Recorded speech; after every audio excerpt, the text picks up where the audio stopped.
মধ্যপ্রাচ্যে দীর্ঘস্থায়ী অস্থিরতা ও যুদ্ধের উত্তেজনা প্রশমনে অবশেষে নমনীয় অবস্থানে পৌঁছেছে যুক্তরাষ্ট্র।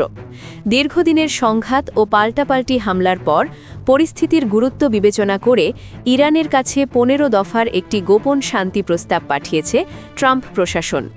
আন্তর্জাতিক সংবাদ মাধ্যম দ্য নিউ ইয়র্ক টাইমস এবং রয়টার্স এই চাঞ্চল্যকর তথ্য নিশ্চিত করেছে।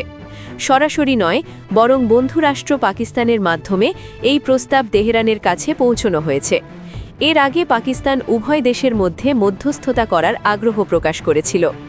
যদিও প্রস্তাবের ১৫টি দফার সব কয়টি আনুষ্ঠানিকভাবে প্রকাশ করা হয়নি, তবে ইসরায়েলি সংবাদ মাধ্যম চ্যানেল ১২ বেশ কিছু গুরুত্বপূর্ণ শর্তের কথা উল্লেখ করেছে।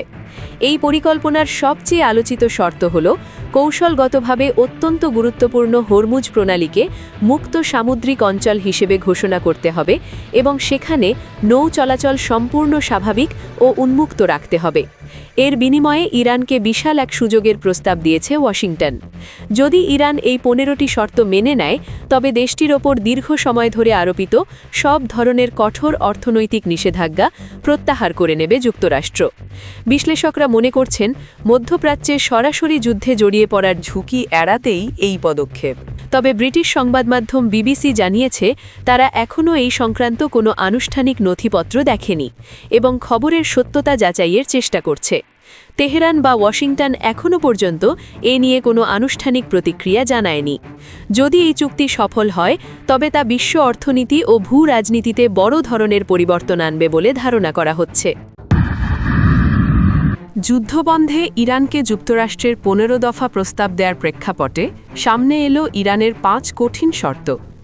ইসরায়েল ও যুক্তরাষ্ট্রের সঙ্গে যুদ্ধবন্ধের চুক্তিতে পৌঁছাতে তেহরান ৫টি শর্ত দিয়েছে বলে এক প্রতিবেদনে জানিয়েছে মিডল ইস্ট মনিটর।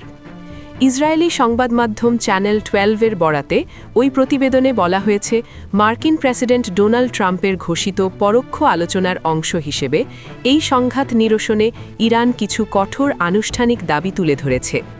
দাবির মধ্যে রয়েছে, তেহরান নিশ্চয়তা চাইছে যে যুদ্ধ আবার নতুন করে শুরু হবে না। পাশাপাশি তারা হরমুজ প্রণালীর জন্য এমন একটি নতুন ব্যবস্থা চাচ্ছে, যার মাধ্যমে ওই এলাকা কার্যত ইরানের নিয়ন্ত্রণে থাকবে। এছাড়াও ইরান মধ্যপ্রাচ্যে থাকা মার্কিন সামরিক ঘাঁটিগুলো বন্ধ করার দাবি জানিয়েছে। সেই সঙ্গে যুদ্ধের কারণে হওয়া ক্ষয়ক্ষতির জন্য আর্থিক ক্ষতিপূরণও দাবি করেছে তেহরান। একই সঙ্গে বিদ্বেষপূর্ণ সংবাদ মাধ্যমের বিরুদ্ধে ব্যবস্থা নিতে বলেছে ইরান। তাদের দাবি, ইরানের বিরুদ্ধে অপপ্রচার বা শত্রু ভাবাপন্ন কার্যকলাপে জড়িত সংবাদ মাধ্যমের কর্মীদের বা ব্যক্তিদের তাদের কাছে হস্তান্তর করতে অথবা তাদের বিরুদ্ধে বিচার বিভাগীয় ব্যবস্থা নিতে হবে। যুদ্ধ আজ ২৬ দিনে গড়িয়েছে, তবে কাঙ্ক্ষিত লক্ষ্য অর্জন করতে না পেরে যুদ্ধবন্ধের উপায় খুঁজছেন মার্কিন প্রেসিডেন্ট ডোনাল্ড ট্রাম্প। এরই মধ্যে ইরানের কাছে ১৫ দফার একটি প্রস্তাব পাঠিয়েছে যুক্তরাষ্ট্র। কূটনৈতিক সূত্রের বরাত দিয়ে দ্য নিউ ইয়র্ক টাইমস জানিয়েছে, প্রস্তাবটি পাকিস্তানের মাধ্যমে তেহরানে পৌঁছানো হয়েছে। প্রতিবেদন অনুযায়ী এই প্রস্তাবে ইরানের পারমাণবিক কর্মসূচি, ব্যালিস্টিক ক্ষেপণাস্ত্র উন্নয়ন এবং হরমুজ প্রণালীর সামুদ্রিক নিরাপত্তা নিয়ে নির্দিষ্ট কাঠামো তুলে ধরা হয়েছে। সূত্র বলছে, পাক সেনাপ্রধান আসিম মুনির এই প্রক্রিয়ায় গুরুত্বপূর্ণ মধ্যস্থতাকারী হিসেবে ভূমিকা রাখছেন। ইসলামাবাদ উভয় পক্ষ রাজি হলে সরাসরি আলোচনা করতে প্রস্তুত বলেও ইঙ্গিত দিয়েছে। মার্কিন প্রেসিডেন্ট ডোনাল্ড ট্রাম্প সম্প্রতি দাবি করেছেন, তেহরানের সঙ্গে খুব ভালো ও ফলপ্রসূ আলোচনা হয়েছে। তিনি ইরানের জ্বালানি অবকাঠামোর উপর হামলা ৫ দিনের জন্য স্থগিত রাখার ঘোষণাও দেন। তবে ইরান সরাসরি এই দাবি অস্বীকার করেছে। তেহরানের কর্মকর্তারা জানিয়েছেন, তারা বন্ধুত্বপূর্ণ দেশগুলোর মাধ্যমে বার্তা পেলেও যুক্তরাষ্ট্রের সঙ্গে সরাসরি কোনো আলোচনা হয়নি। বিশ্লেষকদের মতে, ১৫ দফার এই প্রস্তাব সংঘাত নিরসনের একটি সম্ভাব্য কূটনৈতিক পথ খুলে দিলেও তা বাস্তবায়ন নির্ভর করছে ইরানের সম্মতি, ইসরায়েলের অবস্থান এবং চলমান সামরিক পরিস্থিতির উপর। সব মিলিয়ে যুদ্ধের মাঝেই কূটনৈতিক তৎপরতা বাড়লেও সমাধানে এখনও অনিশ্চয়তা রয়েই গেছে। রণক্ষেত্র মধ্যপ্রাচ্য, আকাশের বুক চিরে যেন ধেয়ে আসছে আগুনের লেলিহান শিখা। ইসরায়েলের তথাকথিত অভেদ্য আকাশ প্রতিরক্ষা ব্যবস্থার দম্ভ চূর্ণ করে বৃষ্টির মতো ঝরছে ইরানের তৈরি মরণাস্ত্র। একে একে আঘাত হানছে শক্তিশালী কাদার ক্ষেপণাস্ত্র। এটি কোনো মহড়া নয়, বরং যুদ্ধের এক নৃশংস বাস্তব চিত্র। তেলাভিভ থেকে হাইফা পুরো ইসরায়েল তখন গভীর ঘুমে আচ্ছন্ন হওয়ার প্রস্তুতি নিচ্ছিল। কিন্তু হঠাৎ ইশারা মিলল যমদূতের। আকাশ জুড়ে দেখা গেল শত শত আলোর বিন্দু, যা মুহূর্তেই বিভীষিকায় রূপ নিল। ইরানের ইসলামী বিপ্লবী গার্ড বাহিনী তাদের অস্ত্রাগারের সবচেয়ে বিধ্বংসী কাদার ব্যালিস্টিক ক্ষেপণাস্ত্রগুলো একের পর এক অবমুক্ত করল। 2000 কিলোমিটার দূর থেকে ছুটে আসা এই ক্ষেপণাস্ত্রগুলো যখন ইসরায়েলি আকাশ সীমায় পৌঁছল, তখন আয়রন ডোম আর এরো ডিফেন্স সিস্টেমগুলো যেন খেই হারিয়ে ফেলল। কিন্তু আসল টুইস্ট ছিল লক্ষ্যবস্তুতে। সবাই ভেবেছিল হামলা হবে হয়তো কোনো জনশূন্য মরুভূমিতে, কিন্তু না, ইরানের লক্ষ্য ছিল অনেক গভীরে। হাইফার বিশাল আকার তেল শোধনাগারগুলোতে যখন কাদার ক্ষেপণাস্ত্র আছড়ে পড়ল, তখন মনে হচ্ছিল যেন আকাশ থেকে সূর্য নিচে নেমে এসেছে। আগুনের কুণ্ডলী আর কালো ধোঁয়ায় ঢেকে গেল পুরো শহর। এর চেয়েও বড় চমক অপেক্ষা করছিল দক্ষিণ ইসরায়েলের দিমোনায়। পরমাণু গবেষণা কেন্দ্রের খুব কাছে যখন একের পর এক বিস্ফোরণ ঘটল, তখন পুরো বিশ্ব থমকে দাঁড়াল। কি আছে ইরানের পরবর্তী চালে? আরাদ ও দিমোনা শহরে আহতের সংখ্যা যখন 180 ছাড়িয়ে গেল, তখন ইসরায়েলি সেনাপতির কণ্ঠেও ভয়ের সুর। ইরান স্পষ্ট জানিয়ে দিয়েছে, এটি তো কেবল শুরু, অপারেশন ট্রু প্রমিস 4-এর মাত্র প্রথম কিস্তি।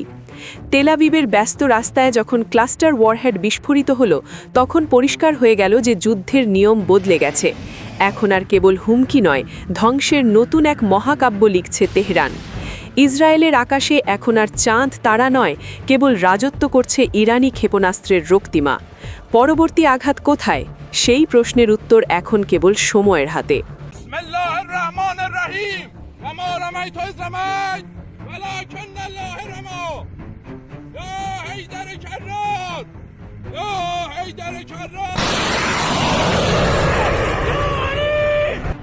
দখলদার দেশ ইসরায়েলের কথায় ইরানকে দুর্বল ভেবে যৌথভাবে হামলা করে যেন নিজেই নিজেদের পায়ে কুড়াল মেরেছেন মার্কিন প্রেসিডেন্ট ডোনাল্ড ট্রাম্প।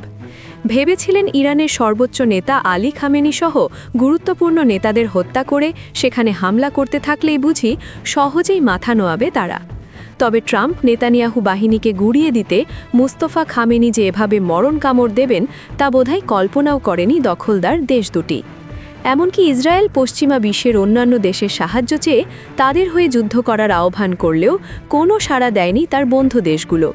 উল্টো ইরানের পাশে এসে দাঁড়িয়েছে স্পেন সহ অনেক দেশই। ইরানের একের পর এক প্রতিশোধের হামলার কাছে নাকানি চুবানি খাচ্ছে যুক্তরাষ্ট্র, ইসরায়েল। তাদের নিত্য নতুন কৌশল আর লাগাতার ক্ষেপণাস্ত্রের হামলায় অসহায় হয়ে বারবার যুদ্ধ বন্ধের জন্য ইরানকে আহ্বান জানাচ্ছেন ট্রাম্প। তবে একদিকে অসহায়ত্ব দেখালেও বারবার নিজেদের শক্তিশালী বোঝাতে ইরানে এখনও হামলা বজায় রেখেছে ইসরায়েল।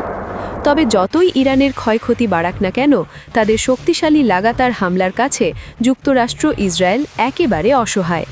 এমনকি নিজেদের ক্ষয়ক্ষতি ঢাকতে বারবার ইরানকে হারিয়ে দিয়েছে বলে ফাঁকা বলি ছুড়েই চলেছে ট্রাম্প নেতানিয়াহুর প্রশাসন। যদিও শত চেষ্টার পরও বারবার বিভিন্ন আন্তর্জাতিক গণমাধ্যমগুলোতে প্রকাশ হয়েই যাচ্ছে তাদের ক্ষয়ক্ষতির সত্যচিত্র। গোটা পশ্চিমা বিশ্বের কাছে যখন নিজেদের দুর্বলতা আর ক্ষয়ক্ষতি লুকাতে পারছে না ট্রাম্প ও নেতানিয়াহুর বাহিনী, ঠিক তখনই তাদের উপর আবারও শক্তিশালী ক্ষেপণাস্ত্র দিয়ে ভয়াবহ হামলা চালিয়েছে ইরানের ইসলামী বিপ্লবী গার্ড বাহিনী IRGC। এমনকি ইরানের সঙ্গে প্রায় একই সময়ে ইসরায়েলে হামলা চালিয়েছে বন্ধু দেশ লেবানন, আর তাতে ধ্বংস হয়েছে বহু ঘরবাড়ি ও গুরুত্বপূর্ণ স্থাপনা। এমনকি সেখানে একে একে বেড়েই চলেছে আহত নিহতের সংখ্যা। ইরানের বার্তা সংস্থা ফার্স নিউজ এক প্রতিবেদনে জানিয়েছে, ইসরায়েল ও মধ্যপ্রাচ্যের মার্কিন ঘাঁটিতে ৮৮তম হামলা চালিয়েছে ইরানের বিপ্লবী গার্ড বাহিনী IRGC। প্রতিবেদনে আরও বলা হয়েছে, উত্তর ইসরায়েলের মধ্যাঞ্চলে তারা হামলা করেছে। পাশাপাশি তেলাভিভ, কিরিয়াত শমনা ও বেনিব্রাকেও আঘাত করা হয়েছে। এছাড়া কুয়েত, জর্ডান ও বাহরাইনে মার্কিন সেনা ঘাঁটিতেও হামলা চালানো হয়েছে বলে দাবি করেছে সংস্থাটি। আর তাতে নিহত হয়েছে অন্তত 12 জন ইসরায়েলি। এমন তথ্য জানিয়েছে ইসরায়েলের জরুরি পরিষেবা সংস্থা মাগেন ডেভিড অ্যাডম। তবে আগাম সতর্কতা হিসেবে একাধিক সাইরেন ও সতর্কবার্তা জারি করার পরও এমন হতাহত ও ক্ষয়ক্ষতিতে কার্যত দুশ্চিন্তায় ভেঙে পড়েছে নেতানিয়াহুর দেশ ইসরায়েল। এদিকে মুসলিম দেশগুলোকে নিয়ে সামরিক জোট গঠনের ডাক দিয়েছে ইরান। দেশটি মধ্যপ্রাচ্যের আঞ্চলিক দেশগুলোকে একটি নিরাপত্তা ও সামরিক জোট গঠনের আহ্বান জানিয়েছে। যেখানে যুক্তরাষ্ট্র ও ইসরায়েলকে স্পষ্টভাবে বাইরে রাখার প্রস্তাব করা হয়েছে। বুধবার 25শে মার্চ ইরানের খাতাম আল আনবিয়া কেন্দ্রীয় সদর দপ্তরের মুখপাত্র ইব্রাহিম জুলফাগারি আরব ও ইসলামী বিশ্বের উদ্দেশ্যে দেওয়া ভিডিও বার্তায় বলেন, যুক্তরাষ্ট্র ও ইসরায়েলি উপস্থিতি ছাড়াই একটি নিরাপত্তা জোট গঠনের সময় এসেছে। তিনি ইরানের বিরুদ্ধে মার্কিন ও ইসরায়েলি আগ্রাসনকে একটি নতুন পর্যায় হিসেবে বর্ণনা করেন এবং বলেন যে ইরান ইসলামী উম্মাকে রক্ষার অগ্রভাগে রয়েছে। তিনি বহিরাগত শক্তির ওপর নির্ভর না করার এবং কোরআনের শিক্ষার দিকে ফিরে আসার প্রয়োজনীয়তার ওপর জোর দিয়ে বলেন, আঞ্চলিক দেশগুলোর নিরাপত্তা নিশ্চিত করার জন্য দূরের কোনো জাতির প্রয়োজন নেই। জুলফাগারি আরও বলেন, আমাদের নিরাপত্তা নিশ্চিত করার জন্য আমাদের একবদ্ধ হতে হবে এবং ইসলাম ও পবিত্র কোরআনকে ভিত্তি ও মূল রেফারেন্স হিসেবে ধরে একটি সম্মিলিত নিরাপত্তা সনদের দিকে এগিয়ে যেতে হবে।